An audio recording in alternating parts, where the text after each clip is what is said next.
Então, nós estudamos a primeira carta de Pedro, está toda lá no site, tanto no canal do YouTube da Igreja Evangélica Reformada de Itararé, quanto também no meu canal do YouTube, então pode ser acessado nos dois meios.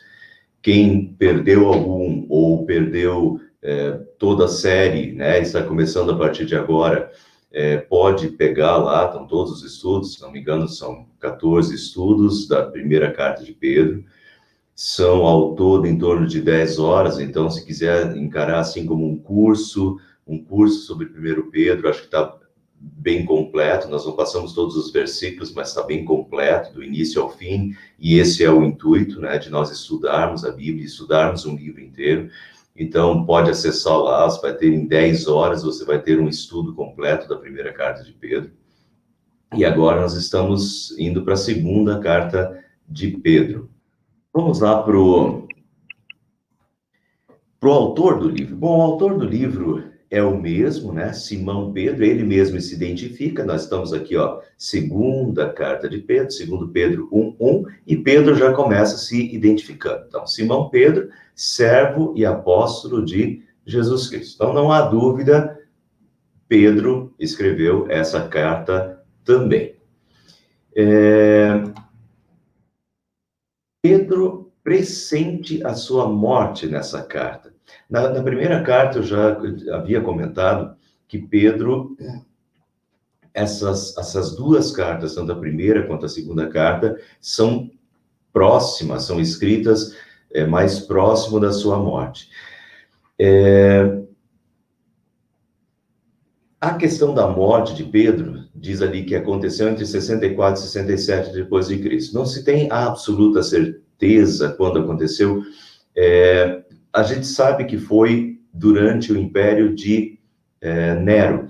E Nero morreu em 68, no ano 68 depois de Cristo. Então, foi nesse período aí a morte de Pedro, 64 a 67. Provavelmente ali 66, 67, mas também pode ter sido um pouquinho antes. Mas então essa é a situação, tanto da primeira carta, que é uma carta escrita sob circunstâncias de perseguição, né? E Pedro, os ouvintes, os leitores da carta estavam correndo risco, estavam sofrendo pressões de diversas formas por causa da sua fé. Mas então, Pedro, nessa segunda carta, ainda está mais próxima da morte dele, e Pedro pressente. Eu coloquei pressente aqui, mas na verdade o termo não é bem pressente. Ele teve uma revelação de Deus de que ele morreria. Então, realmente, essa carta é muito próximo da data da sua morte, uma situação ainda de perseguição. E Pedro diz, em 1 Pedro 1, 13 a 15, considero importante, enquanto estiver no tabernáculo deste corpo, é uma forma que tanto Pedro quanto o apóstolo Paulo também usa para se referir ao corpo. O corpo é um tabernáculo, né? Daria um estudo à parte, muito interessante essa comparação com o tabernáculo, mas vamos lá, considero importante, enquanto estiver no tabernáculo deste corpo, e despertar a memória de vocês, porque sei que em breve deixarei este tabernáculo, como o Senhor Jesus Cristo já me revelou.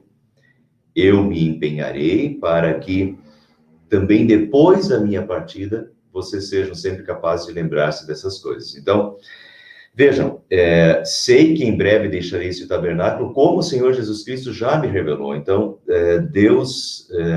Jesus já tinha revelado para ele. Ele não fica comentando como Jesus tinha revelado, né? De que forma foi essa revelação, mas o fato é que Jesus Cristo já tinha revelado para Pedro que ele morreria. Então, Pedro está pressentindo, já sabe disso e já está preparando. São praticamente as últimas palavras. Esse é o último livro de Pedro, são as últimas palavras de Pedro, praticamente. E me enviarei para que depois da minha partida. Então, realmente, Pedro já sente a sua partida, né? Sente que a morte está próxima. Muito bem. Interessante, né? Você olhar uma carta quase como um testamento aí, como as últimas palavras.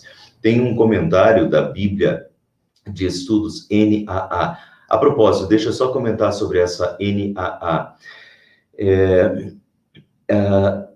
Nova Almeida Atualizada, NAA, Nova Almeida Atualizada.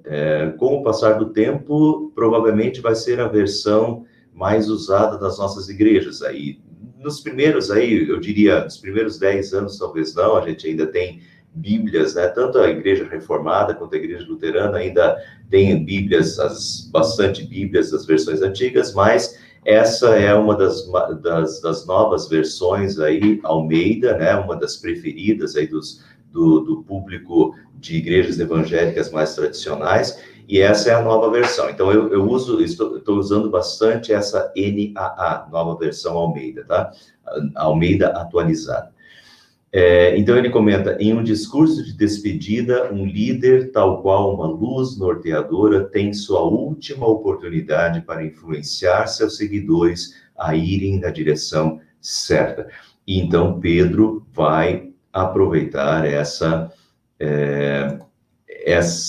última oportunidade como uma luz norteadora de nortear o seu rebanho, porque ele é um pastor, né? Quando Jesus fala com Pedro lá, Jesus pede 3 vezes, Pedro, tu me amas, Pedro, tu me amas, Pedro, tu me amas, e no final Jesus diz, então, apacenta os meus cordeirinhos. E Pedro tem esse coração pastoral, de apacentar o rebanho de Deus, o rebanho que ele recebeu para conduzir aos céus, né? Então, aqui nós temos um discurso de despedida, em que um líder, tal qual uma luz norteadora, tem a sua última oportunidade para influenciar os seus seguidores a irem na direção certa. Muito bem, e mais? Capítulo 1. Coisas que só aparecem em Pedro, que Pedro se distingue, ou só Pedro tem palavra de Deus. Nós vamos ver isso no decorrer dos estudos aí. Uma das passagens que nós temos na cabeça, que serve como princípio doutrinário sobre a inspiração da Bíblia, uma das principais passagens sobre a inspiração da Bíblia está em 2 Pedro 1:21, homens falaram da parte de Deus movidos pelo Espírito Santo, fala da inspiração da Bíblia, a inspiração do Espírito Santo. Então, isso entra no capítulo 1, fora outras coisas. O capítulo 2 fala de falsos mestres e pastores. É muito interessante a gente olhar para isso e ver as características desses falsos mestres e falsos pastores.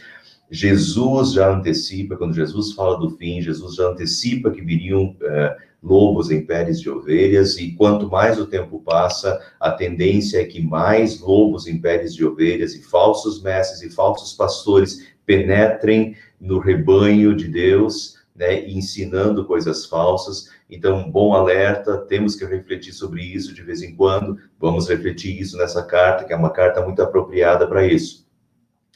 E o capítulo 3 é a volta de Cristo, e Pedro aqui de novo, só Pedro fala desse jeito, quando Pedro fala como as coisas vão acabar, como a terra será destruída. Isso nós só encontramos em Pedro. Tem características no capítulo 3 que não são encontradas em nenhum outro livro da Bíblia, só na segunda carta de Pedro. Então, um livro rico, um livro que tem coisas que só nele nós encontramos, tem passagens bíblicas que nós sabemos decorado, que nós às vezes nem lembramos onde é que está na Bíblia, mas estão em 2 Pedro, né? Então, tanto 1 Pedro quanto 2 Pedro são livros riquíssimos. Ao estudarmos a segunda carta de Pedro, ganhamos de brinde boa parte da carta de Judas. Então, vejam lá, Judas é um dos livros, temos Obadias no Antigo Testamento e Judas no Novo Testamento, que só tem um capítulo. Obadias só tem um capítulo no Antigo Testamento, Judas só tem um capítulo no Novo Testamento. E Judas já é pequeno, tem 25 versículos, mas dos 25 versículos, 19 versículos estão em 2 Pedro também. Não é uma cópia, tá? Nós vamos estudar isso depois, não é uma cópia, nenhum copiou necessariamente de outro, cada um está escrevendo a sua carta com a sua própria linguagem, mas realmente o que provavelmente aconteceu é que Judas deve ter escrito um pouquinho depois e usou bastante do que Pedro já tinha dito. Isso não tem problema nenhum, isso não é cópia, isso não tem problema de direitos autorais, né? Os apóstolos e os discípulos desse primeiro século, eles têm contato e às vezes conhecem uma carta do outro e usam partes das suas cartas. É possível que Pedro até fala, na primeira carta de Pedro fala do apóstolo Paulo e dos escritos de Paulo. Então, Pedro conhecia uma, duas, não sabemos quantas cartas de Paulo Pedro conhecia, mas já estavam escritas e circulando entre igrejas. E Pedro tem, em alguns lugares, até uma linguagem muito semelhante ao apóstolo Paulo. Enfim, pode ser que ele até pegou partes do apóstolo Paulo, que ele achou muito interessante, e repetiu essas partes quando ele estava... Porque eles escreveram para lugares diferentes, né? Paulo está escrevendo lá para Filipos, para Colossos, mais para essa região, e Pedro já escreve para outra região, e ele não teria problema nenhum, Pedro, pegar partes do apóstolo Paulo e colocar na sua carta, que fossem edificantes para os seus leitores também. Provavelmente isso aconteceu com Judas também. Provavelmente Judas pegou pelo menos os temas do segundo capítulo de segundo Pedro, e nós temos aí, dos 25 versículos de Judas, 19 versículos são praticamente idênticos, né? Ou com a mesma temática da segunda carta de Pedro. Isso não quer dizer que a gente não tenha que estudar Judas. Judas é um livro próprio, a gente tem que estudar ele também, tá? Tem características próprias. Mas isso quer dizer o seguinte, que dos 25 versículos a gente já vai ter dado uma olhada em 19, isso significa que eu vou deixar a carta de Judas, já que a gente já vai ter dado uma olhada nela, de tabela por Pedro, eu vou deixar a carta de Judas para estudar só mais na frente, né? Porque, enfim, já damos uma olhada nela por tabela aí para os nossos estudos. Destinatários. O próprio Pedro identifica: amados, esta é agora a segunda carta que lhes escrevo. Em ambas, na verdade, quero despertar com essas lembranças somente. Então, amados, essa é agora a segunda carta que lhes escrevo. Isso quer dizer que os destinatários eram os mesmos. Ele faz referência à primeira carta, né? Esta é agora a segunda carta que lhes escrevo. Então, não é necessariamente uma continuação, tá? Mas as temáticas são diferentes da primeira carta de Pedro e da segunda carta de Pedro. Não é necessariamente uma continuação, mas os destinatários são os mesmos, e Pedro, sim, aborda temas diferentes na segunda carta. Não tem nada repetido. Quem leu primeiro Pedro tem que ler segundo Pedro, porque não tem nada repetido. São temáticas diferentes abordadas em cada um dos livros. Então, os destinatários são os mesmos. Vamos começar a estudar a carta. Pedro destina a carta a quem? Aos que conosco obtiveram fé igualmente preciosa na justiça do nosso Deus e Salvador Jesus Cristo. É assim que ele começa essa segunda carta, segundo Pedro 1:1. Aos que conosco obtiveram fé igualmente preciosa. Fé igualmente preciosa. E isso lembra muito a primeira carta de Pedro, quando ele faz um outro comentário. Vejam, primeira carta de Pedro 1:7, no primeiro capítulo também, né, da primeira carta. Uma vez confirmado o valor da fé que vocês têm, muito mais preciosa do que o ouro perecível. Então, o valor da fé que é muito mais preciosa do que o ouro perecível.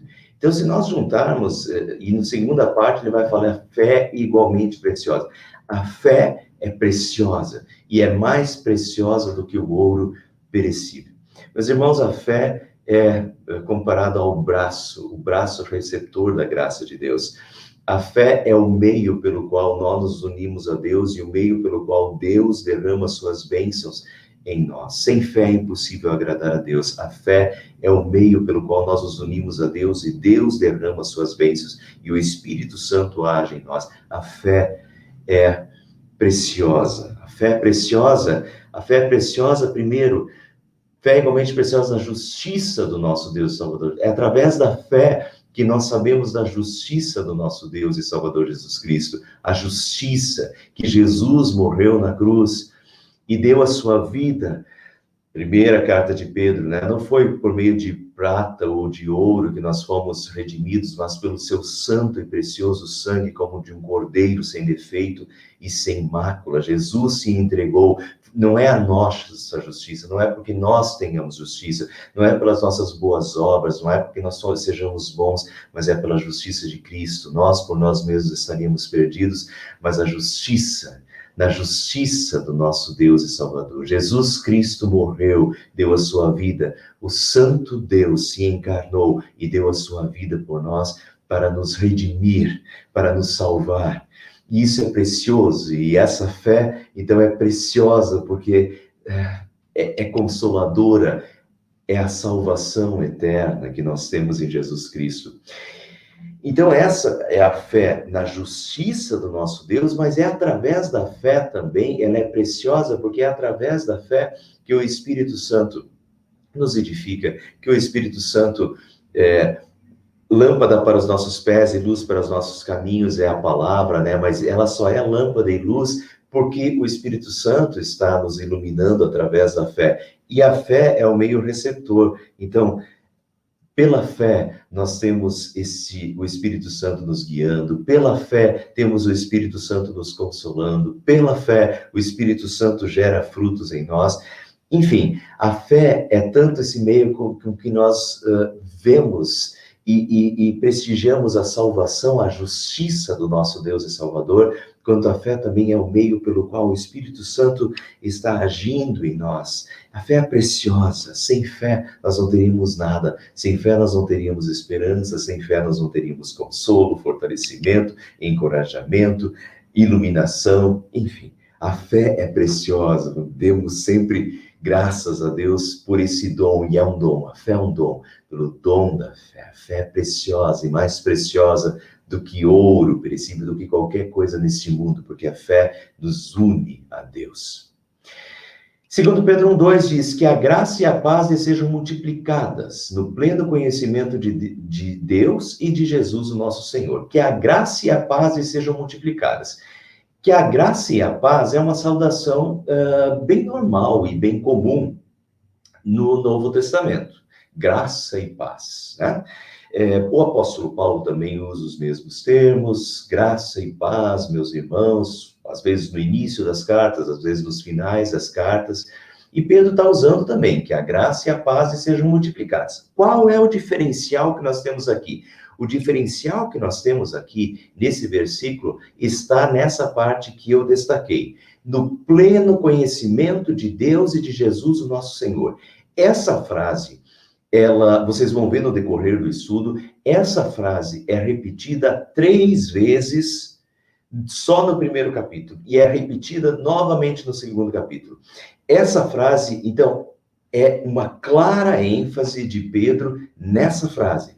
O pleno conhecimento de Deus e de Jesus, nosso Senhor. O pleno, o total conhecimento de Deus e de Jesus, nosso Senhor. Agora vejam, que a graça e a paz lhe sejam multiplicadas no pleno conhecimento de Deus e de Jesus Cristo. Como é que a graça e a paz são multiplicadas? Através do pleno conhecimento de Jesus. O pleno conhecimento. Quanto mais nós conhecemos a Jesus, quanto mais nós conhecemos a Deus, mais se multiplica em nós a graça, mais se multiplica em nós a paz.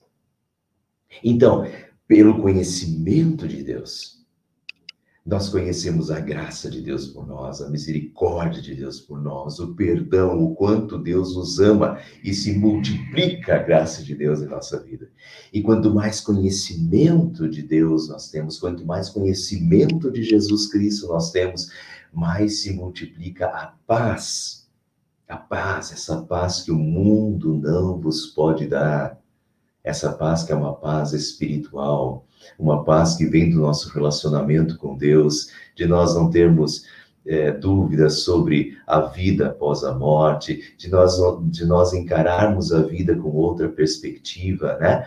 Essa paz nos é multiplicada em nosso coração através do pleno conhecimento de Deus. Então, isso não pode faltar. Eu já disse para vocês, e daqui a pouco nós vamos estudar, no primeiro capítulo, Pedro vai destacar a palavra de Deus. Conhecimento de Deus e de Jesus tem tudo a ver com o estudo da palavra, com a preciosidade da palavra, com dar valor, com ouvir a voz do bom pastor, com realmente conhecer Deus cada dia mais e melhor, né? E quanto mais nós conhecemos sobre Deus, quanto mais nós conhecemos sobre Jesus, mais se multiplica, olha o fruto, né? Mais se multiplica a graça, o amor, a misericórdia de Deus em nossa vida e mais se multiplica a paz de Deus em nós. Continuando, em Tiago, capítulo 2, versículo 17, um texto muito conhecido, diz: a fé por si só, se não for acompanhada de obras, está morta. E a gente resume, a fé sem obras é morta. Muito bem, por que eu estou falando isso? Porque isso tem bastante a ver com o que Pedro vai seguir falando no capítulo 1. Tiago diz que a fé sem obras está morta. Então não é só um conhecimento intelectual, é um conhecimento sobre Deus, um conhecimento sobre Jesus que realmente implica na vida e que gera frutos e que se transforma em vida para nós, né? Então a fé que vai ser operante, que vai ser ativa em obras. No estudo da semana que vem, a gente vai ver bastante sobre isso. Eu vou voltar a esse tema. Vejam aqui, então, a fé, se não for acompanhada de obras, está morta. O que Pedro diz? Em Pedro 1,8 diz assim, porque essas qualidades que a gente vai ver no estudo da semana que vem, porque essas qualidades, estando presentes e aumentando cada vez mais, farão com que vocês não sejam nem inativos, nem infrutíferos. Vejam, Tiago diz, a fé sem obras é morta. E Pedro diz que essas qualidades, que nós vamos estudar na semana que vem, estando presentes e aumentando cada vez mais, farão com que vocês não sejam inativos nem infrutíferos. E daí vejam o que vem agora. Do pleno conhecimento do nosso Senhor Jesus Cristo. Segunda vez seguida que ele repete essas palavras. Agora vejam, do pleno conhecimento do nosso Senhor Jesus Cristo, nós jamais seremos inativos e nem infrutíferos. Quanto mais nós conhecemos Jesus, quanto mais nós conhecemos o amor de Jesus, quanto mais nós conhecemos a palavra de Deus, mais o Espírito Santo estará agindo em nós e nos levando à ação, nos levando a sermos frutíferos, a sermos ativos, uma fé ativa em amor, uma fé ativa em obras, uma fé que não é só conhecimento intelectual, mas que realmente age na vida, no nosso dia a dia, no nosso viver. Então, o pleno conhecimento do nosso Senhor Jesus Cristo nos leva a não sermos inativos, a não sermos infrutíferos, mas a sermos frutíferos, ativos, né? Pela fé que age em nós e pelo Espírito Santo que age em nós. 1 Pedro 1,3 diz, pelo poder de Deus, nos foram concedidas todas as coisas que conduzem à vida e à piedade. Pelo poder de Deus, nos foram concedidas todas as coisas que conduzem à vida e à piedade. De novo, pelo pleno conhecimento daquele que nos chamou para a sua própria glória e virtude. Terceira vez que a frase aparece. Pelo pleno conhecimento daquele que nos chamou para glória, para a sua própria glória e virtude. Então, o pleno conhecimento de Deus, o pleno conhecimento de Jesus, conhecimento total, quanto maior, quanto mais total, quanto mais aprofundado o conhecimento sobre Deus e sobre Jesus, esse conhecimento nos conduz à vida e à piedade. Quanto mais conhecemos Jesus, mais seremos conduzidos à vida, e é vida cristã, não é vida qualquer, é vida cristã, mas isso nos conduz, o pleno conhecimento sobre Jesus, nos conduz à vida cristã e à piedade. O que é piedade? Piedade significa fervor, devoção a Deus. o pleno conhecimento, quanto mais conhecemos a Jesus, mais fervor. Nós somos conduzidos a termos fervor e devoção a Deus, a termos uma vida devotada a Deus, a uma fé fervorosa. Veja que uma fé que ter fervor, que ter devoção a Deus, é o contrário de improdutividade, de inatividade. O conhecimento sobre Deus, o conhecimento sobre Jesus, nos conduz à vida cristã e à piedade, ao fervor, uma fé fervorosa, uma fé devotada a Deus, porque nós reconhecemos que tudo vem de Deus, que tudo é de Deus, que nós somos de Deus. Isso nos leva, quanto mais conhecemos a Deus, mais vida cristã, mais piedade, fervor, devoção a Deus. Vejam que 1 Pedro 1, 15, 16 falou, visto que tudo, na verdade, pessoal, eu errei aqui, tá? Não é esse, eu copiei e colei, não é capítulo 1. Isso aqui é capítulo 3, se não me engano, versículo 11, tá? Então, depois eu corrijo aí. Mas é segunda carta de Pedro, que vai falar sobre a volta de Cristo. Segundo Pedro 3, se não me engano, versículo 11. Já olha aqui. Exatamente. Capítulo 3, versículo 11. Desculpa o engano. Mas o versículo está certo. Visto que tudo será assim desfeito, porque Pedro já está falando da volta de Cristo e da destruição de tudo, que tudo nesse mundo acabará e será desfeito, esse mundo será desfeito, por isso esse mundo, de certa forma, é uma grande ilusão, e se apegar nesse mundo não faz sentido, porque esse mundo passará, esse mundo será completamente destruído e desfeito, com todas as coisas e as seduções que nele há. Mas visto que tudo será assim desfeito, que tipo de pessoas é necessário que vocês sejam? Vivam de maneira santa e piedosa, diz Pedro, na segunda carta de Pedro, capítulo 3, versículo 11. Vivam de maneira santa. Santa é uma maneira separada e dedicada a Deus. E piedosa, quer dizer, uma maneira fervorosa, de devoção a Deus. Tudo vai acabar, esse mundo vai acabar. Então, como nós vamos viver? Vivam de uma maneira santa e piedosa, fervorosa, de devoção a Deus. Isso é o que importa. Tudo aqui vai acabar, né? Que o nosso viver aqui não seja um viver das ilusões passageiras desse mundo, mas seja um viver para Cristo, um viver de uma vida devotada, uma vida fervorosa, uma vida com quem realmente é eterno, com quem não passa, que é Deus, o nosso Senhor, que é Jesus Cristo, nosso Salvador. Viva de uma maneira santa e piedosa, né? Então não é só, vejam, essa questão não é só fé, dizer que tem fé. Não é, meus irmãos, não é só dizer que tem fé.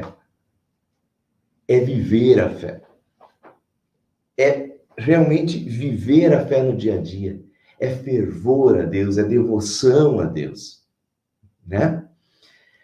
Não é improdutividade, não é inatividade. A fé sempre nos leva à ação. E aqui, vejam, vamos pegar essa frase que é tão repetida, 3 vezes repetida, pelo pleno conhecimento. Conhecimento. Quando podemos dizer que conhecemos de fato alguém? A gente até usa o termo assim, eu conheço fulano. E às vezes só conhece de passagem, sabe do nome, mas não conviveu. Bom, a gente até usa desse jeito, mas a gente também faz uma diferenciação.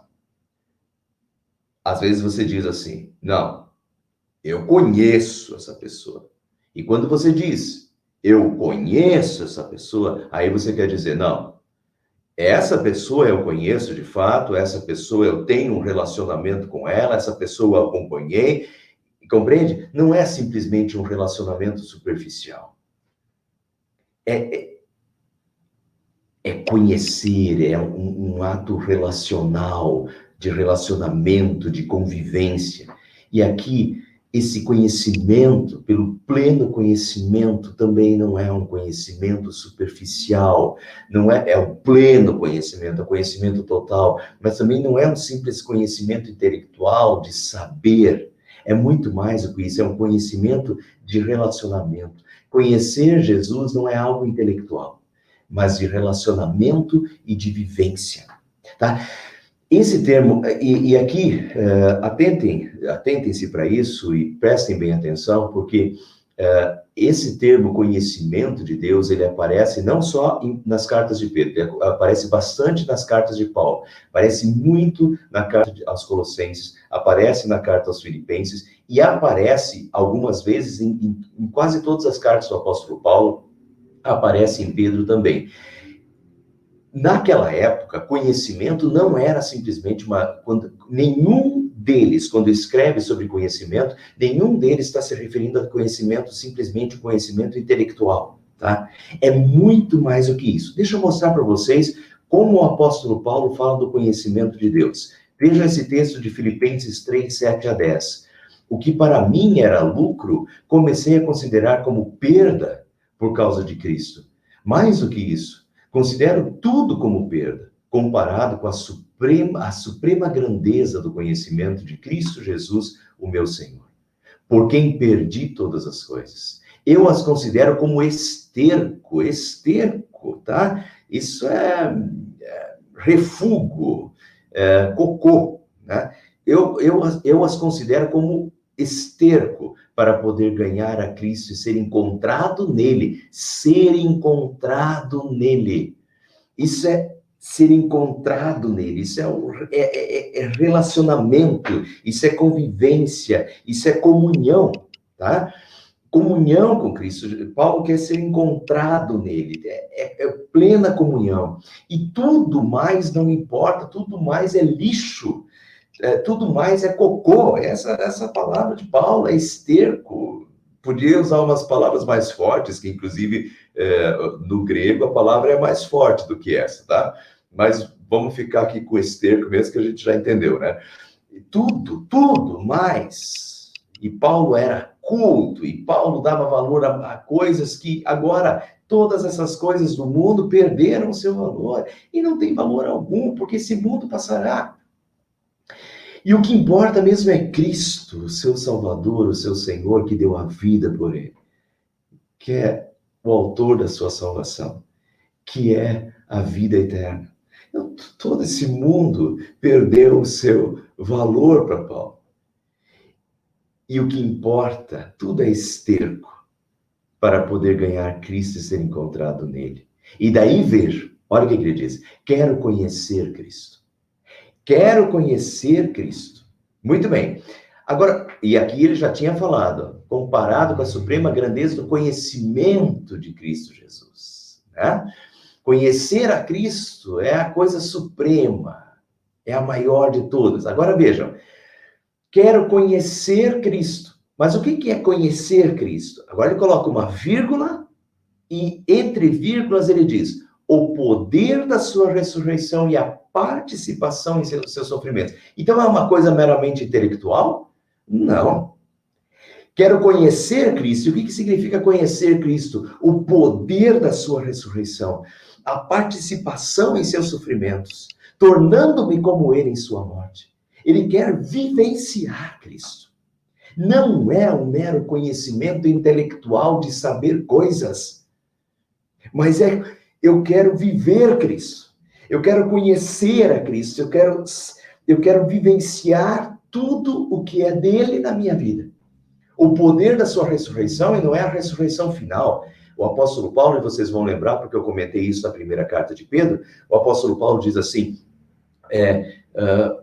eu morri com Cristo e eu ressuscitei com Cristo. Morri com Cristo e com Cristo os nossos pecados morreram. Eu fui crucificado com Cristo e ressuscitei com Cristo. Então, a ressurreição com Cristo, a morte com Cristo é a morte aos pecados. E a ressurreição com Cristo é a ressurreição para uma nova vida, para um viver com Cristo, um viver para Deus. Então, o conhecimento, quero conhecer Cristo. O que significa isso? O poder da sua ressurreição, essa nova vida. Eu quero conhecer Cristo, o poder dessa nova vida que Cristo me dá e que Cristo age em mim. E a participação em seus sofrimentos. É sofrer como Cristo sofreu, é sofrer os sofrimentos que ele sofreu em meu lugar, e eu quero sofrer por ele também. Não é eu vou me entregar aos sofrimentos, vou procurar sofrimento, mas eu quero participar dos seus sofrimentos pela causa do Evangelho, como Cristo morreu em meu lugar, eu também morrerei por ele, se preciso for, participar dos seus sofrimentos. E isso é conhecer a Cristo, tornando-me como ele em sua morte, né? Morrer por ele. Então, vejam, conhecer Cristo não é intelectualidade, e cuidado com isso, tá? A gente pode saber muito da Bíblia e não viver nada da Bíblia. A gente pode saber muito sobre Deus e não viver nada de Deus. Isso é conhecimento intelectual, uma fé intelectual, não é isso. A fé é operante, é ativa, mexe com a minha vida. Quanto mais eu conheço Cristo e sei o que Ele fez por mim, e sei que Ele é autor da minha existência, que Ele é o meu Criador, que Ele é o meu Salvador, que Ele é o meu santificador, e que tudo que sou, que tenho, é dEle, é dádiva preciosa, eu me entrego a Cristo, e eu quero conhecer a Cristo profundamente, viver em Cristo, ser encontrado nele, diz Paulo. Compreende? Essa é uma lição preciosa e que precisa ser aprendida e vivida por nós. Quero conhecer Cristo. Vamos lá. Pelo poder de Deus. E daí ele fala assim, ó, pelo pleno conhecimento daquele que nos chamou para a sua própria glória. Ele nos chamou para quê? Para a sua própria glória. Para que Jesus nos chamou? Para a sua glória.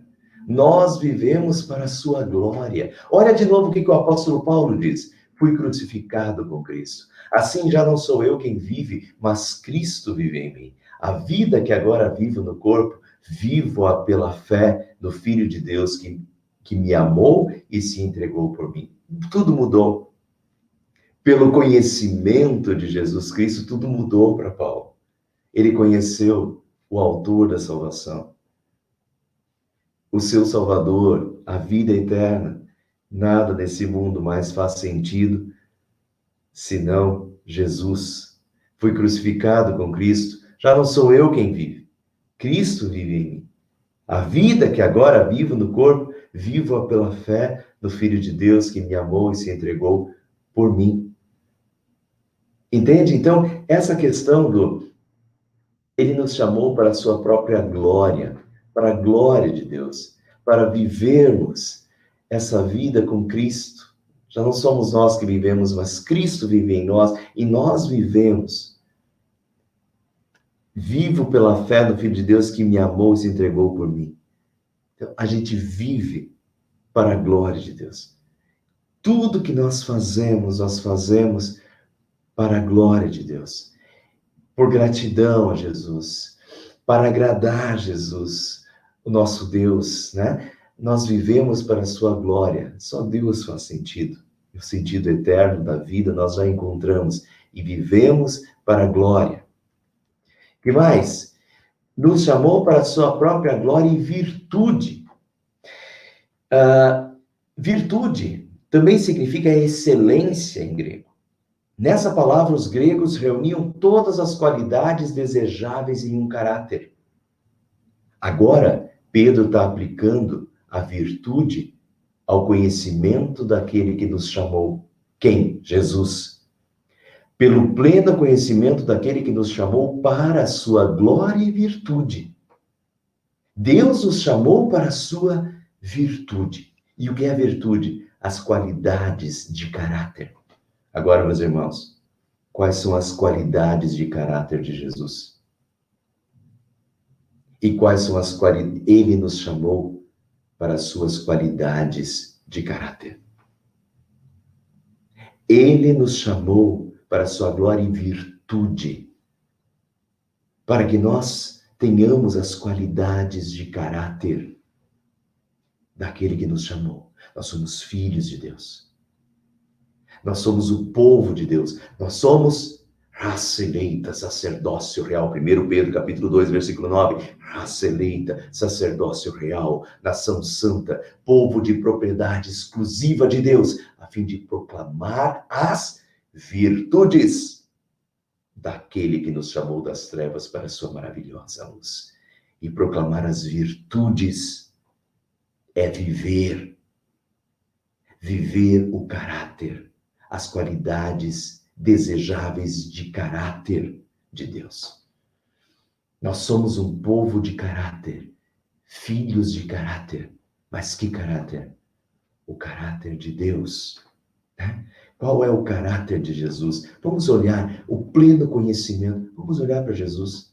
Vamos ler a Bíblia e vamos olhar quais são os caráteres, ou as virtudes, quais são as qualidades de caráter de Jesus. Como Jesus tratou as outras pessoas. O que Jesus fez. Como Jesus se chegou às pessoas.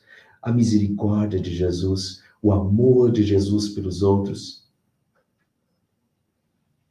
Como Jesus se apegou à palavra, como Jesus valorizou o templo em que estava continuamente no templo, como Jesus se reunia com seus discípulos para estudar a palavra, né? Como Jesus tratava, como Jesus fazia, quais são os traços de caráter, do caráter, as qualidades de caráter do nosso Deus, as qualidades de caráter de Jesus, porque são essas que nós queremos ter na nossa vida. Deus, o pleno conhecimento daquele que nos chamou para a sua própria glória e virtude. Jesus nos salvou. Ótimo, glória a Deus, agradeçamos. Ele nos chamou, nos salvou, mas também nos incumbiu. Nós somos o seu povo, raça eleita, sacerdócio real, nação santa, povo de propriedade exclusiva de Deus, a fim de proclamarmos as virtudes. Ele nos chamou para a sua própria glória e para a virtude, para nós vivermos qualidades de caráter. Seja uma pessoa, hoje em dia está faltando caráter em muitos. Mas nós, seja você, seja eu, os seguidores de Cristo, são aqueles que olham para o caráter de Deus, para as qualidades de caráter de Deus e de Jesus. Jesus é o nosso modelo, né? De vida, de procedimento. O que eu vou fazer? Como é que eu vou proceder? Olhe para Jesus. Qual é a qualidade de caráter de Jesus? E nós queremos ser pessoas de virtude, pessoas de qualidade de caráter. E daí, junta tudo. Somos sal. Quando nós tivermos essa qualidade de caráter. Não quando nós tivermos, nós já temos, tá? Pelo pleno conhecimento, Deus nos dá isso. E o Espírito Santo nos dá isso. Mas não se envergonhe, busque cada vez mais o pleno conhecimento de Deus e viva e seja uma pessoa de caráter na sociedade. E quando nós formos pessoas de caráter na sociedade, esse caráter de Deus, reproduzimos esse caráter de Deus, nós sempre seremos sal para essa terra. E nós sempre seremos luzes para este mundo e para todos os que estão ao nosso redor. Amém.